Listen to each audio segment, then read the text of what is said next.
salaamaaleykum mbokk yi ñuy topp ci Ndindy Actu TV ñëwati nañ di leen ziar bu baax a baax ci seen beneen numéro ganuk bés bi nag tey dafa dalal koo xam ni kilifa la moo di monsieur Cheikh Gueye maire commune Dieuppeul Derklé monsieur Gueye maa ngi lay nuyu. maa ngi lay fay di nuyu mboolem ñi seetaan yëpp di nuyu mbokku taalibe yi di am mbégte dalal leen fii ci commune Dieuppeul Derklé rawatina ci maire bi am kontante nag ndax Ndindy Actu TV man fa laa bokk. njabootu kër sëñ Fallou yàlla nañu yàlla tas ci barkeem ñu ngi siyaari mbooleem njabootu sëñ Fallou di ñaan yàlla subhanahu wa taala lépp lu ñu yëngatu rek yàlla na am ndam ci barke sëñ Fallou. jërëjëf kon kooku moo di Cheikh Gueye mooy maire commune Dieuppeul Derklé depuis 2014 nag mi ngi fi mu nekk nag nit ku am Pastef ku actif wax dëgg yàlla doon ab taalibe itam ñu am mbégte wax dëgg dalal tey suñu émission bi di ganuk bis bi alors bëgg nañu nag waxtaanee ay points yu bari yoo xam ne rek wax dëgg dañuy junj rek xaw a faram fàcce tuuti ndax yow moom xam nañ ni ku mën a waxtaan nga macha allah waaye point bi mu bëgg ñu njëkk ko waxtaanee sax dama bëgg ñu laal Covid bi tuuti monsieur le maire noo ko dundee Covid bi première vague ba ñuy waxu deuxième vague. waaw lu yéeme. wax dëgg yàlla ba mu tàmbalee ci mois de mars ba léegi. ñu wax ay cas ci Sénégal amoon nañ ci taxawaay bu am fula ak fayda. ba lañ ca yaakaaroon suñu borom defal na ko ci buy xewal. amuloon lim bu takk lool bu ci loru woon. waaye ginnaaw àdduna di dox saa su ne ñu gis aussi lu bees luy xew. ñu xaw a bàyyi suñu loxo ñun ñëpp. taxawaay ba ñu amoon démb ak bërki démb amatuñ ko woon takkatuñ woon masque raxasuñ woon suñu loxo daje yi ñi bàyyi woon ñu tàmbali defaraat ko moo xam daje xew-xewu jàmm la wala daje safaan ba tax na bi deuxième vague bi ñëwee di mbetteel way ni mu ñu bette aussi noonu la amee gaañ-gaañ yu bari ba bari na ñu bari ñu ci ñàkk seen bakkan ak ay kilifa yu bari yu ci dem ak ay maire yu bari yu ci dem wax dëgg yàlla ñooñu ci ñàkk seen bakkan yëpp ñu ngi ñaan yàlla subhanahu wa taala mu teerew leen ci aljanna firdawsi ñi ci am tawet ba léegi di lim bu takku yàlla na yàlla fëgg seen bopp ba ñu dellu seen kër ñun ñii yàlla nañ ci dégg rek doy jàngat biñ ci am mooy nañu delloo buum ca boy boy la ñu defoon démb ak bërki démb ba ñuy bàkk Sénégal di bàkk taxawaay bi nga xam ni am nañu ko ngir xeex jàngoro bi di mbas nañ ca delluwaat ndax lii raam kat ca ñag ba la jëm te maare day taal yi ñaanuñu kenn ñàkk ci bakkan ci mbas mi nañu taxawaat nañu amaat jumtukaay yi nga xam ni méngoo na ak xeex bi ñu jëfe ko wàññi làmmiso bi wàññi dajaloo bi wàññi aussi nuyonte ak loxo bi yooyu di def respecté daal geste barrière yi buñ ko defee daal defe naa ni ko waa santé digle nekk di santé digle buñ ko defee ñu ngi lay jàll seen naataango bi Idrissa Diallo nekkoon maire Dalifort moom itam nee nañu mbas mee ko yóbbu ndeysaan yàlla na ko suñu borom jégal alors waaw ci Covid bi monsieur le maire ni ko état bi géré du début jusqu'ici nan nga ko jàngatee baax na wala am na lu des. mais rafetlu ko rek. mais xam nga ne aussi amul benn œuvre humaine qui est parfaite. d'accord ñàkkul ni am na fenn fu mu sooxe. fa ca sooxe nag nañ ko jàngate noonu xam taxawaay bañ ca war a am ba saafara loolu. mais maa ngi rafetlu wax dëgg yàlla taxawaay bi et surtout invite ak mbooleem ko xam ni jàpp nañu ni war nga dugal sa loxo ci xeex bi nga def ko. d'accord di sant di gërëm nag. suñu sëriñ suñu xalif suñu yaakaaru ceeg ëllëg sëñ Muntaxa Basiru moom yàlla daf ko def mu am dégg-dégg bi mbir mi tàmbalee rek bokk na ci ñi njëkk am taxawaay dugal ci la mu ci dugal pour askan wi mën a sauver ci mbas mi waaye yemul ci loolu mu wane moom ci boppam nitu yàlla bi mu doon takk masque te di ñu soññ naan ne ku nekk roy sama geste bi ba bërki démb rek bi deuxième vague bi jolliwaatee dégg nga waxam juree ji mu wax di invité population yi rawatina mbokkum taalibe yi ñu respecté les gestes barrières sëñ Mountakha Bassirou yàlla na fi yàgg te wér yàlla na yàlla tas ñu si barkeem yàlla na yàlla def yéene ak mbébét yi mu am suñu borom matal yëpp ndax mbébét ak yéene yëpp xewal la ngir adduna bi xewal la ngir Afrique xewal la ngir Sénégal rawatina taalib yi. monsieur le maire Khalifa Sall yéen a bokk ak langue ku ko jege nga sax yow ci ñi ko gën a jege nga bokk alors yéen a bokk seen taxawu Dakar xaw ma nu ngeen ko tuddee alors jàppoon nañ ko fi ngir ay affaire nee nañu bon ay am na daal lu ñu ko jiiñoon ba jàpp ko mu génnaat kaso alors léegi nag moom xam nga ni candidat la bëggoon a nekk ci élection présidentielle passée 2019 mujj koo doon ndax mi ngi woon ci kaso bi léegi nag génn na waaye amul amnistie faaw ñu amnistier ko pour mu mën a bokk ci ay élection loolu defe naa moom seen préoccupation la alors te président bi biñ ko ci laajee ci 31 décembre bi dafa ne loolu c'est pas à l'ordre du jour que ce soit pour Khalifa wala muy Karim Wade loolu yow nan ngeen ko gisee yéen en tant que un proche de Khalifa. wax nga dëgg Khalifa Sall kenn la ci ñun. waaw d'abord moom bu may wax ak moom dafa naan ma sama binôme sama seex la. sama rafetlu ko ndax seexoo ku mel ni Khalifa Sall sant yàlla la muy nit ku baax. nit ku tabe nit ku yéwén nit ku xam àndandoo te ku mën àndandoo ku am yéene bu rafet pour réew mi aussi gis nga bi mu nekkee maire Dakar liggéey bu mucc ayib bi nga xam ne def na ko ci Dakar ba ñëpp di ko rafetlu loolu moo tiital nguur gi ba ñu tiiñal ko teg ko lañ ko teg waaye moom mu jàppe ni nattu suñu borom la rek moo tax ba mu génnee gis nga discours bu mag bu mu def ni yàllaa ma fi dugaloon yàllaa ma fi génne teg ci dem ziyaare ji sang bu tedd ba sëñ Muntaxa Basiru dem Tiwaawan aussi ziyaar xalif bu tedd ba ak njabootu maam Alaaji Malik yëpp si dem ziyaare yi kilifa diine yi ci réew mi yëpp dem ziyaare ji mboolem koo nga xam ni nattu bi am na fu mu la toll woon ak fu mu àggoon ci yow masawu la jaajëfal la delloo lu njëkkal noonu la ko defee ci kër diine yëpp def ko ci kilifa diine ak aada yëpp def ko ci mboolem képp kuy Sénégal bi loolu génnee nag mi ngi ci liggéey bi nga xam ne jàpp na ni moom mooy liggéeyu ku nekk ci opposition li am solo mooy askan wi te jàpp naa ni askan wi ñoom bu doon ñoom rek Khalifa Sall lii ko dal di ko dal moo tax mu ni du mbirum nit mbirum suñu borom la ba mu génnee mu ni baal naa ñëpp waaye yemul foofu wóor na ma ni wóor nañu ni amnistie populaire Khalifa Sall am na ko ndax képp kuy sénégalais ak foo mënti far ak foo mënti bokk am nga yéene ak yaqin ni Khalifa Sall doomu sénégalais la ci doomu sénégalais yi ñi gën a am yaakaar te war naa mën a am yéene boo xam dana ko def Sénégal ngir Sénégal jëm kenn. xam naa nag dina difficile pour yow pour nga xam lan moo xew ci bopp président Macky Sall ndax ni mu ci waxee moom wax dëgg yàlla loolu mooy affaire bi moom xalaatagu ko léegi daf fi toogoon lu yàgg noppi moom Khalifa. waaw ba sax ñuy laam-laamee ni dafa nekk di négocier ak waa état bi pour dem ànd ak ñoom ci seen lang maanaam pour rejoindre leen ci majorité présidentielle bi alors am na ñu ko doon ruumandaat léegi nag est-ce que du monsieur le maire da ngeen dem ba ci biir déggoowu leen ak waa nguur gi ngeen génn dem naan da ngeen di jéem a lang ak Sonko qu'est-ce qui s'est réellement passé en fait. waaw li nekk ci boppam moom moo ko xam moo ko mën a wax. waane weesuwul di wax xalaatu nit. te man loolu yàlla bu ma dal yàlla na yàlla def lépp lu may wax rek mu nekk loo xam lu ma xam la wala lu ma dund la wala lu ma gis la wala ma dégg Khalifa Sall musta langoo ci lenn ci waxtaan ndax mbir na li koo xam ne defaloo dara ñu tuuma la tëj la ci kaso bi ak nu kaso metti bëgg xawi sa sutura élection yi ñuy amoon yaakaar ni bu ca bokkee dana jël raaye bi nekk président de la république ñu xañ la ko mënuloo wëlbatiku naan da ngay ànd ak kooku mën nga koo baal nag mën nga koo jéggal mën nga koo weesu mën nga ni jomb naa lii waaye ànd ak yow ci lang di def loolu defe naa ni xel mënu ko xalaat Khalifa Sall ba fi ñu jooni tey bi xelam mësuta dem ci loolu te it la ñu ko woo mu dem fekki que président ca palais ba njariñu askan wi rek la moo doon pour xeex mbas mi mu indi ci xalaatam indi ci yéenam foofu la yem ak moom. mais est-ce que moom woo na leen wala woowu leen est-ce que jéemu la def ay pexe pour xëcc ko ci wetam président. xam nga woo wala ñàkk woo amul solo li am solo mooy wuy ji wala ñàkk wuy ji. kon woo na ko.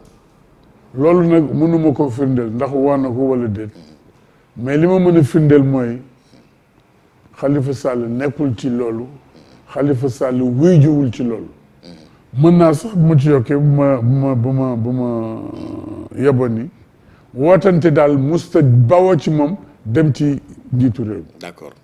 d'accord alors léegi ñu gis ko fan yi xaw ma defe naa Sonko ko dem seeti ñu gis leen ñoom ñaar ñu wanewu publiquement comme quoi daal am na lu ñuy waaj ci ak lëkkaloo seen diggante loolu da nga koy dëggal.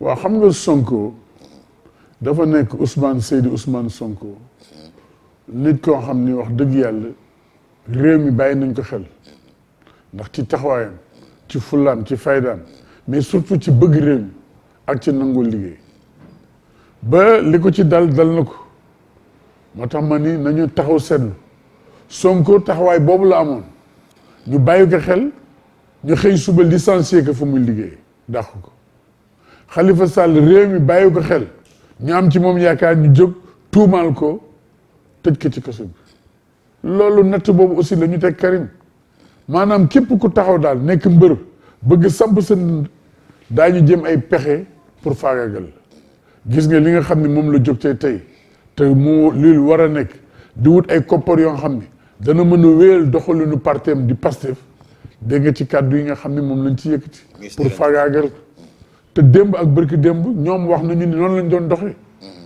donc muy wane ne réew mi dafa mel ni réewu kumba am ndey ak réewu kumba amul ndey lépp lu neex waaye daal def ko te dara du la ci fekk. seen digganteeg Khalifa seen digganteeg Sonko yéen. Sonko doomu ndey Khalifa Sall laata sax muy dem ci kaso bi daan na gisanteeg moom di waxtaan ak moom fekk na ma ci kaso ba di seet si Khalifa Sall bu mu génnee aussi wax naa la sànq bi Khalifa Sall génnee dem na seeti ay kilifa diine ay kilifa aada ay nit ñoo xam ne ñëwoon nañ ko fekk ko di ko masawu bokkoon naa ci délégation mu demoon ci Sonko masawu ko rafetlu taxawaayam aussi ak xeex bi nga xam ni xeex na ko ngir ñu bàyyi Khalifa Sall mais ku mel noonu boo leen jaaree ci yoon mel noonu warul leen di réeroo looloo tax jamono yi ñu xam ne ñun ñoo bokk langue gi ñu dem seetu ko mu ñëw seet si ñu waxtaan ak moom xool ban taxawaay la ñu war a am ci opposition bi pour jëmmal ko pour lëkkaloo ànd pour ànd liggéey bi nag dafa yaatu donc noonu ñu ko defee Sonko noonu lañu ko def ci ñeneen li am solo mooy kenn ku nekk na nga xam sa langue ñoom ñi ngi jéemi pexe pour renforcer seen langue ñun aussi ñu bokk langue war nañu jéem ay pexe pour di gisoo di waxtaan di diisoo. xam naa du am pertinence ma laaj la ci ñoom ñaar kan moo ci topp moroomam parce que bu fekkoon ni que lépp jaar na yoon moom Khalifa Sall xalaatu da topp ci ginnaaw Sonko loolu moom yow xam nga ko man xam naa ko léegi nag comme ni mbir yi demee xëy na ngeen ni yéen force bi ngeen am maanaam doole ji ngeen am da ngeen dem rek benn yoon balaa muy naax sax ngeen. dénk ko Sonko xam nga muy Sonko comme muy Khalifa Sall xel ñëwul ci ñoom ñu naan kan mooy jiitu kan moo ci topp. ah bon. billahi li nekk seen xalaat mooy réew mi naka lu ñuy ànd lëkkaloo ak ñeneen pour jël réew mi soppi xar kanamu réew mi soppi doxalinu réew mi loolu moo leen ñor donc li ñuy liggéey du seen intérêt personnel intérêt réew mi la koo xam ne réew mi nga jiital mais doo gis sa bopp réew mi moo weesu suñu ay intérêt personnel donc du ci Khalifa du ci Sonko. mais est-ce que baax na ci Khalifa aussi li mu capitaliser comme expérience ak jaar-jaaram muy ñëw di ranger wu vraiment ci ginnaaw Sonko pour bàyyi ko mu nekk président moom je sais pas moi. non du mooy li ma la wax du question ranger. c'est un projet collégial collectif. du ñuy waxtaan. réew mi toll boo xam ne yaatu boo xam ne kenn ku nekk mën nga ci sa bay sa waar mais mbayin mi na rafet te dëppoo ak njëriñu réew mi loolu moo am solo. donc ci boppu Sonko comme ci boppu Khalifa Sall nekkul kan mooy jiitu mu topp ci. d'accord naka la ñuy àndee pour tabax réew mi naka la ñuy àndee pour defaraat jikko yi naka la ñuy àndee pour xeex ñaawteef yi nga xam ne mi ngi fi am. loolu mooy seen bébét. d'accord et ci loolu la ñu nekk. d'accord monsieur le maire Cheikh Gueye la ñuy dalal mooy maire commune Dieuppeul Derklé ci ganuk bés bi ci seen chaîne bi nga xam ni moo di Ndindy Actu TV monsieur le maire dégg nga fan yëpp. ñuy romandaat suppression des villes maanaam lu demee ni Dakar Rufisque ak Thiès ak feneen président bi journaliste yi interpellé nañ ko ci 31 décembre bi ci interview bi mu doon def mais dégg nga lim ci wax lu ci sa xalaat. waaw lim ci wax dëppwul ak li am ma am ci kersa lool. ndax ku doy ni président de la république waruñu koy pousse muy wax loo xam ni dëppwul ak yoon.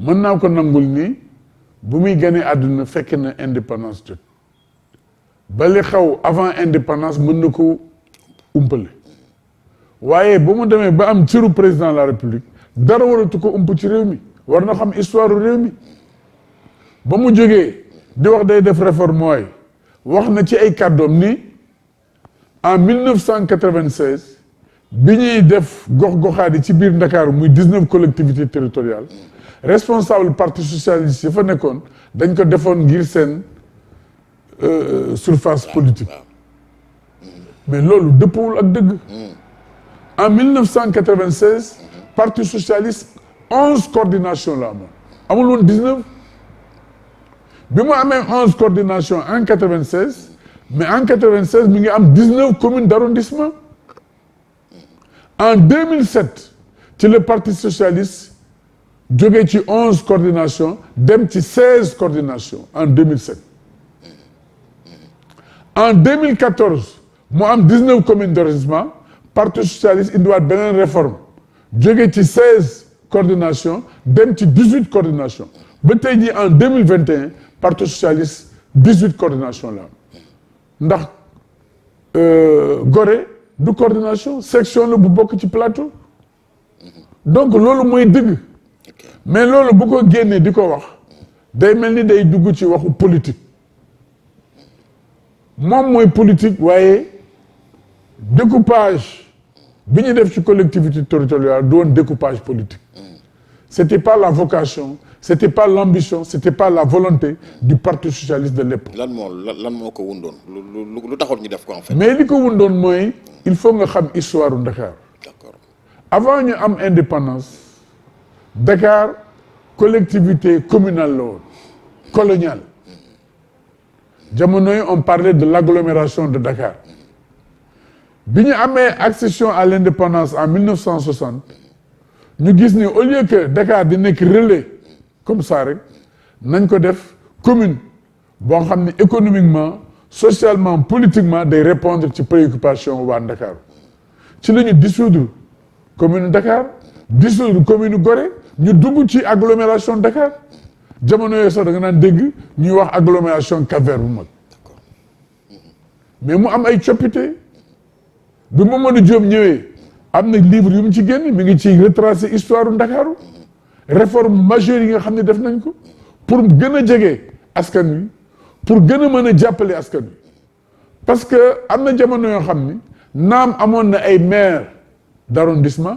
mais amuñu woon benn sañ-sañ lépp lu ñu doon gérer rek mooy état civil mais lépp mi ngi daan bawoo ci administrateur bi ci kaw donc loolu mooy histoire du Dakar ba tey ca la muy wax man maa ngi yor nii code général des collectivités territoriales la ñuy cité mooy article premier bi ni il y a deux types de collectivités territoriales c'est la commune et le département mais am na benn article ci code général des collectivités territoriales bu ci àddu te la mu wax lu leer la mi ngi nii moom mooy disposition relative à la ville article 162 une ville peut être constituée par décret pour mutualiser les compétences de plusieurs communes qui présentent une homogénéité territoriale. Code général des collectivités territoriales moo ko wax. D'accord kon daal bon. rax ci dolli Dakar di pencum capitale du Sénégal dafa am ay jëflante yu muy jëflanteeg ak réew naataangoog réewam ci àdduna bi. ba bokk na ci ay association yu mag yu mel ne ay IMF ñooñu sax du ñàkk ñu àddu si bu ñu ko dindee jokkalante boobu ñu daan am ak réew yeneen yi mais day daal di naat saay surtout ci jamono jooju xam nañu ni réewu taax yi de plus en plus ñi ngi màgg di gën a jëm kanam avant 96 Dakar melul woon ni bi mu amee ay sécheresse ak ay jafe-jafe ci àll bi yaa ngi fàttaliku ko jamono yi waaye bi Youssou Ndour di wax maral yu métti na 86 mais si la am exode rural bi nu ñëw ci Ndakaaru ci jamono yooyu la ñu def réforme créer même ce qu'on appelle Parcelles Assainies mu amoon ay zones non aedificantes mais avec l'exode rural nit ñi dem occuper zones yooyu yëpp nga xam ne kenn dëkk wu fa donc dëkk bi di gën a màgg Dakar di am banlieue bi di gën a màgg réewu capital yi ci àdduna bi yëpp noonu la ñu dem. da nga dugg nag ci fenn foo xam ne bëggoon naa la fa interpeller mu di exode rural bi ñàkkul yéen am ngeen ci ay programme boo xam ne xëy na dina ko mën a lijjanti yéen incha allah bis bu leen yàlla dénkee réew mi. incha allah alors mais fi ma bëgg mooy ba tey foofu la ñuy desandi mais très rapidement yéen da ngeen di wax ni moom dafa ragal dafa leen a ragal wax na ko keroog ne dañuy wax ni man dama ragal Dakar et tout pour ñu gagné ma mais wax na leen limal na leen fi ngeen jaar yëpp da leen a dóor benn yoon kese lañ ko fi gagné alors loolu aussi la ci wax. loolu aussi dëppul ak yoon. li mu wax demee moom bu muy nekk président de la République c'était en 2012. waaw mais 2012 man def naa ci sama kàttan def na sama alal. Khalifa Sall def na ci kàttanam def ci alam. pour mu falu ñi ànd ak Khalifa Sall yëpp dañ ko campagnal sonn ci daw ci wax ci ba mu nekk président de la République. donc ndam loolu du ndamal boppam. suñu ndam la woon ñun ñëpp. ñu nekkoon ci Benno Bokk Yaakaar.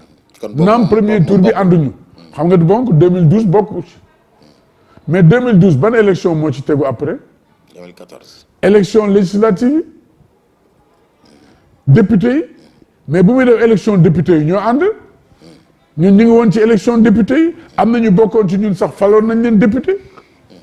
kon ndam loolu kañ du ndamal boppam. suñu ndam la woon.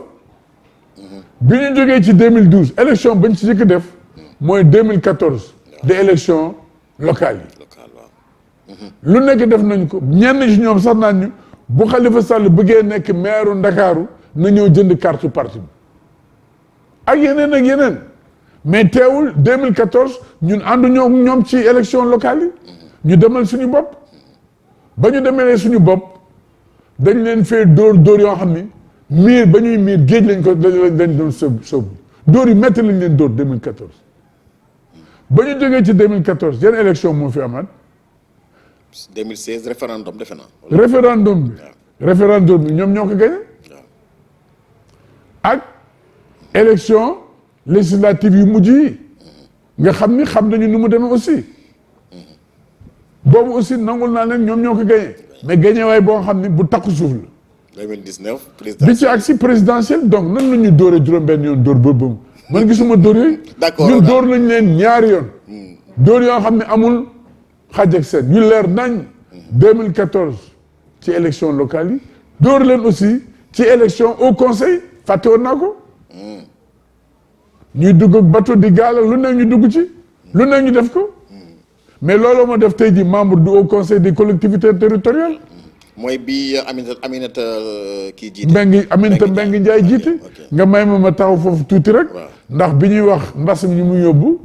bërki démb maa ngi jàng suñu benn naataango di maire di Géej Diouf aussi di nit ku baax nitu yaaram nit ku bari jàmm te mën a waxtaan yàlla jël na ko yàlla na ko yàlla xare aljana aussi donc lii la demee loolu mooy lii mooy histoire. d'accord mais yéen xam nga monsieur le maire loolu moom wax dëgg yàlla faa ma laaj la ko parce que Khalifa Sall ci élection présidentielle bii d'ailleurs ñu wax nii moom dafa dem bokk ci coalition Idy 2019 ko puisque mënul 2019 puisque mënul tul woon nekk candidat waaye léegi ngeen gis ni sawaay moom léegi ñëw na fekk si mouvance bi loolu déjà yéen bi mu amee bett na leen wala qu'est-ce qui s'est passé. non ku mel ni man de bettu ma. ah bettu la yow. bettu ma méttiwu ma. méttiwu la aussi lu tax. li tax mooy nit. booy ànd ak moom parce que du caagi ni diw la tudd da ngay ànd ak moom parce que yéen bokk yéene xam yoon bi ngeen di jaar Idriss Seck maa ngi wax léegi ak partem élection législative yi ñuy mujj def moom ak ñun ñoo ànd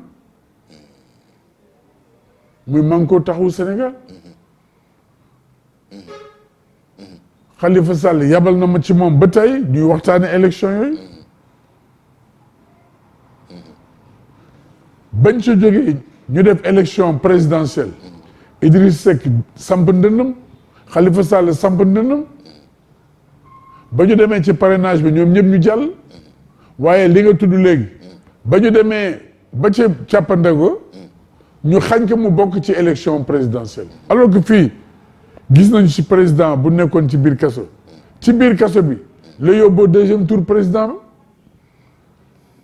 Khalifa Sall dara warul woon mën a tax ñu kile bañ participation ci élection présidentielle. élection yi nga fan la amoon Niger la amoon. wala ok d'accord. alors bi nga xam ne nee na ñun du bokk ci élection yi.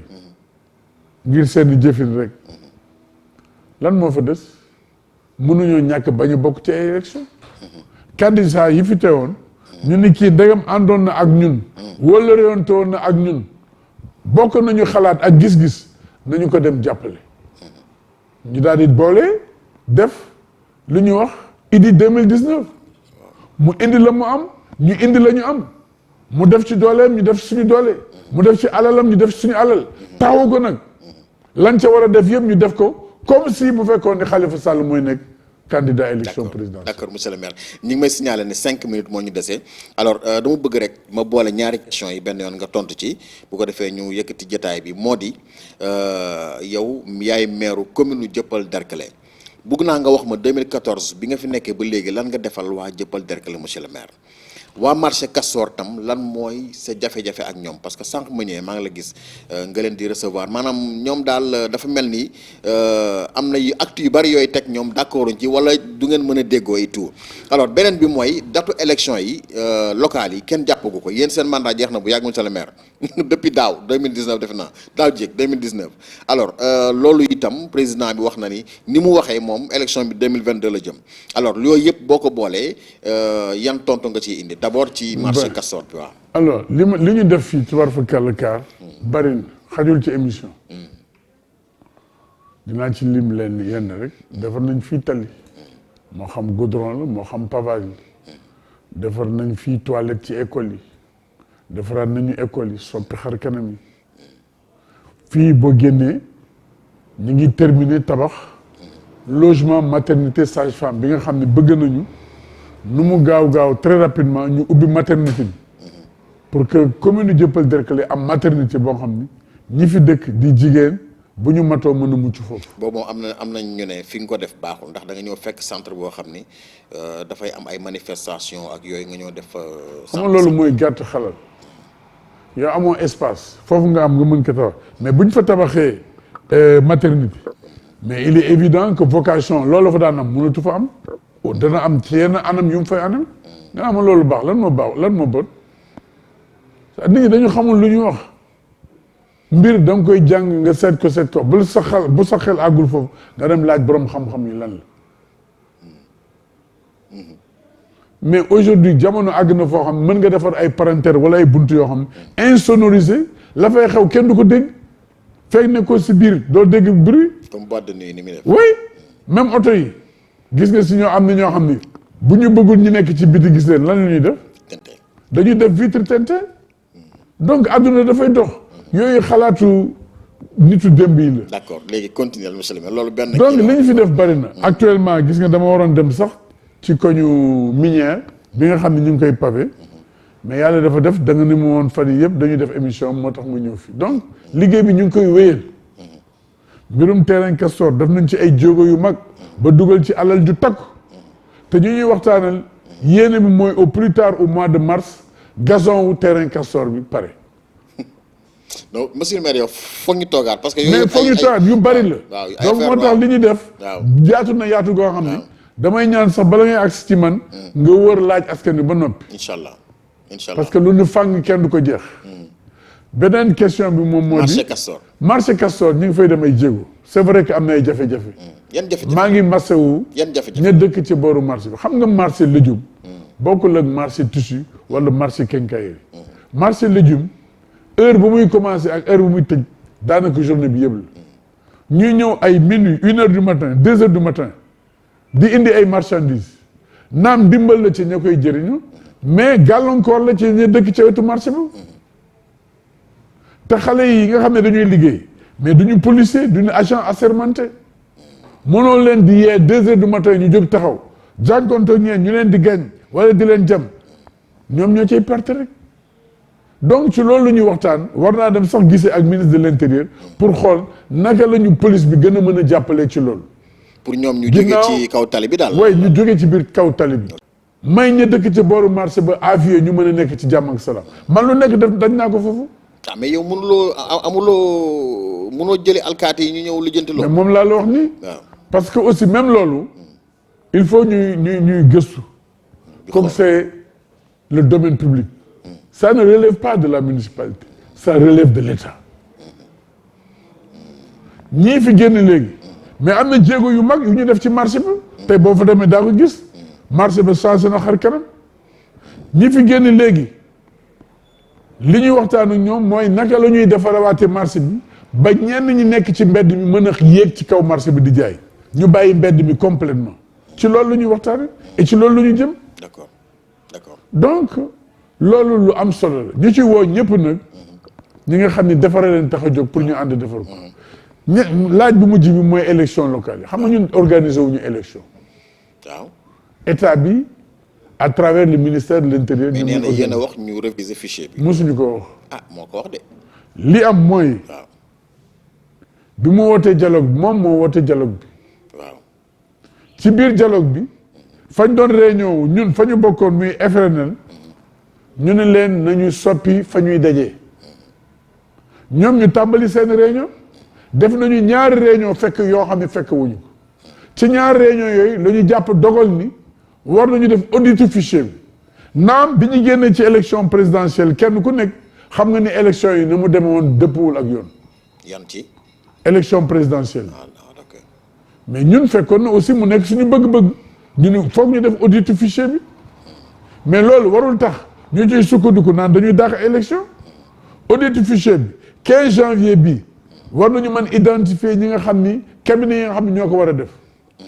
mais ci atum ren bi war nañu mën tëgg élection bu fekkee ne élection rek moo ñu ñor. atum 2021 bi. 2021 bi.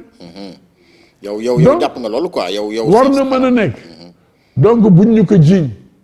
ok ñoom ñi am autorité pour organiser élection nañu wax nit ñi dëgg.